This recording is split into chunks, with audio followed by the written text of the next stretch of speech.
Bismillahirrahmanirrahim. Assalamualaikum warahmatullahi wabarakatuh. Alhamdulillahi rabbil alamin. Rabbi sohli sodli wa yasirli amri lahu uqdatan min lisani yafqahu qawli. Rabbi jidni ilman warzuqni fahman birahmatika ya arhamar rahimin. Ada 3 hal yang mengikuti jenazah.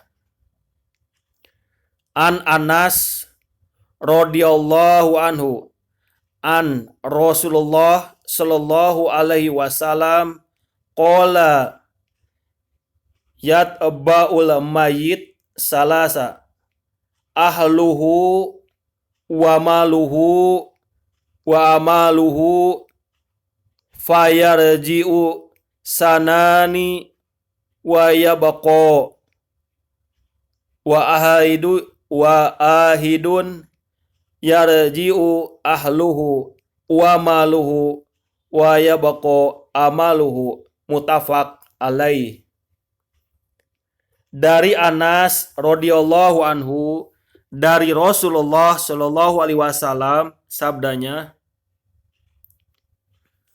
mengikuti kepada seorang mayit itu 3 hal, yaitu keluarganya, hartanya, serta amalnya.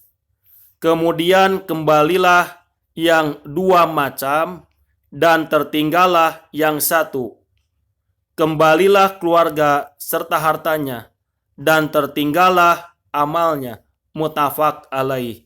Disepakati oleh Imam Bukhari dan Imam Muslim.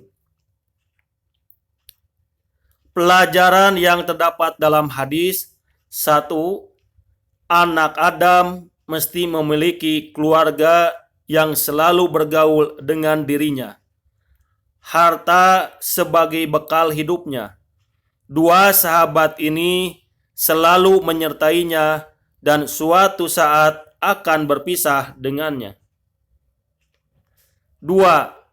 Maka orang yang berbahagia adalah orang yang menjadikan harta sebagai sarana untuk berzikir, mengingat kepada Allah Subhanahu wa Ta'ala, dan menafkahkannya untuk kepentingan akhirat.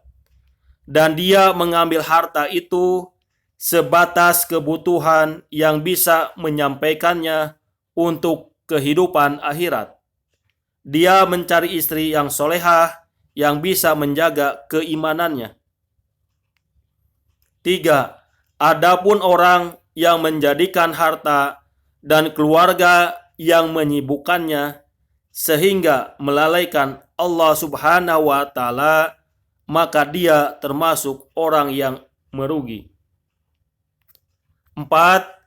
Ibnu Umar radhiyallahu anhuma tidak bangga kepada hartanya kecuali apa yang telah dipersembahkannya sebagai amal soleh karena Allah Subhanahu wa Ta'ala, sehingga pada suatu ketika pada saat dia menunggang seekor onta, lalu dia kagum dengannya, maka dia pun segera turun darinya dan mengaraknya dan menjadikannya sebagai sedekah di jalan Allah Subhanahu wa Ta'ala. Adapun teman yang ketiga, dia adalah amal yang mengikuti pemiliknya ke dalam kubur dan hidup bersamanya dalam kubur tersebut. Dia bersamanya pada saat dibangkitkan menghadap Allah Subhanahu wa Ta'ala. Amal itu menyertainya pada saat dikumpulkan di padang mahsyar di atas sirat atau titian, pada saat ditimbang, dan dengan amal itu pula seseorang akan memperoleh tingkat kedudukannya di surga atau di neraka. Tema hadis yang berkaitan dengan Al-Quran: 1. Adapun orang yang menjadikannya harta dan keluarga yang menyibukkannya sehingga melalaikan Allah Subhanahu wa taala, maka dia termasuk orang yang merugi. Sebagaimana Quran surat Al-Fat ayat ke-11, A'udzu billahi minasyaitonir rajim. Bismillahirrahmanirrahim. Sagolatna amwaluna wa ahluna fastaghfir lana. Harta dan keluarga kami telah merintangi kami, maka mohonkanlah ampunan untuk kami. Terjemahan Quran surat Al-Fat ayat ke-11. 2. Harta dan anak-anak tidak boleh menjauhkan dari zikrullah. Sebagaimana Quran surat Al-Munafikun ayat ke-9. Ya ayyuhalladzina amanu la tulhikum amwalukum wala auladukum an dzikrullah wa may yaf'al dzalika faulaika humul khasirun. Wahai orang-orang yang beriman, janganlah harta-hartamu dan anak-anakmu melalaikan kamu dari mengingat Allah. Barang siapa yang membuat demikian, maka mereka itulah orang-orang yang merugi. Terjemahan Quran surat Al-Munafikun ayat ke-9. 3. Maka apabila anak Adam mati dan meninggalkan dunia ini, maka dia tidak mengambil manfaat apapun dari keluarga dan hartanya, kecuali doa keluarga baginya, permohonan ampun mereka untuk dirinya, dan perbuatan-perbuatan yang dijelaskan oleh syara yang bisa mendatangkan manfaat untuk dirinya, serta apa yang dikeluarkan dari hartanya untuk kebutuhan dirinya. Sebagaimana Quran surat Asy-Syu'ara ayat ke-88 sampai ke-89.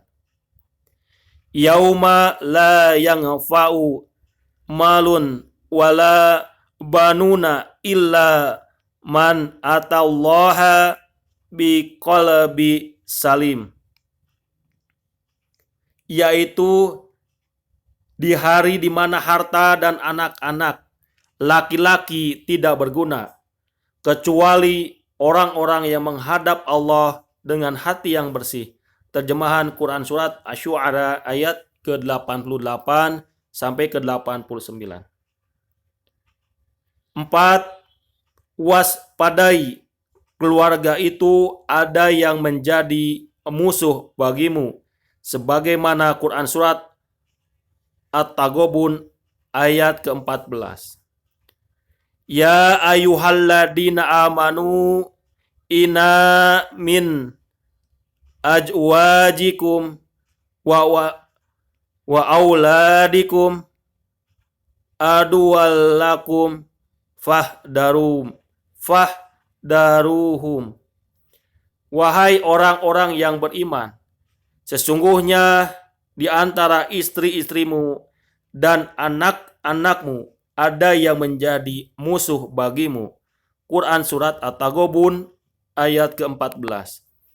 Peristiwa ini terjadi ketika Nabi Nuh alaihissalam mengajak Kan'an putranya untuk naik kepada kapal dan Kan'an menolaknya. 2. Peristiwa Nabi Lut alaihissalam di mana istrinya tertinggal.